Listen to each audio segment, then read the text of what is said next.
John chapter 12. Then Jesus 6 days before the Passover came to Bethany, where Lazarus was, which had been dead, whom he raised from the dead. There they made him a supper, and Martha served, but Lazarus was one of them that sat at the table with him. Then took Mary a pound of ointment of spikenard, very costly, and anointed the feet of Jesus, and wiped his feet with her hair, and the house was filled with the odour of the ointment. Then saith one of his disciples, Judas Iscariot, Simon's son, which should betray him, Why was not this ointment sold for 300 pence, and given to the poor? This he said, not that he cared for the poor, but because he was a thief, and had the bag, and bare what was put therein. Then said Jesus, Let her alone. Against the day of my burying hath she kept this. For the poor always ye have with you, but me ye have not always. Much people of the Jews therefore knew that he was there, and they came not for Jesus' sake only, but that they might see Lazarus also, whom he had raised from the dead. But the chief priests consulted that they might put Lazarus also to death, because that by reason of him many of the Jews went away, and believed on Jesus. On the next day much people that were come to the feast, when they heard that Jesus was coming to Jerusalem, took branches of palm trees, and went forth to meet him, and cried, Hosanna! Blessed is the King of Israel that cometh in the name of the Lord. And Jesus, when he had found a young ass, sat thereon, as it is written, Fear not, daughter of Zion, behold the King cometh, sitting on an ass's colt. These things understood not his disciples at the first, but when Jesus was glorified, then remembered they that these things were written of him, and that they had done these things unto him. The people therefore that was with him when he called Lazarus out of the grave, and raised him from the dead, bear record. For this cause the people also met him, for that they had heard that he had done this miracle. The Pharisees therefore said among themselves, Perceive ye how ye prevail nothing? Behold, the world is gone after him. And there were certain Greeks among them that came up to worship at the feast. The same came therefore to Philip, which was of Bethsaida of Galilee, and desired him, saying, Sir, we would see Jesus. Philip cometh and telleth Andrew, and again Andrew and Philip tell Jesus.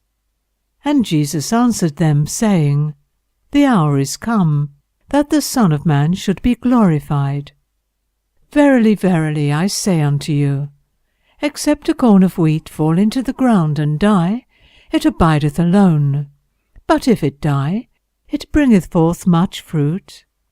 He that loveth his life shall lose it, and he that hateth his life in this world shall keep it unto life eternal. If any man serve me, let him follow me, and where I am, there shall also my servant be. If any man serve me, him will my Father honour. Now is my soul troubled, and what shall I say? Father, save me from this hour. But for this cause came I unto this hour. Father, glorify thy name. Then came there a voice from heaven, saying, I have both glorified it, and will glorify it again. The people therefore that stood by, and heard it, said that it thundered. Others said, An angel spake to him. Jesus answered and said, This voice came not because of me, but for your sakes. Now is the judgment of this world. Now shall the prince of this world be cast out. And I, if I be lifted up from the earth, will draw all men unto me. This he said, signifying what death he should die. The people answered him, We have heard out of the law that Christ abideth for ever.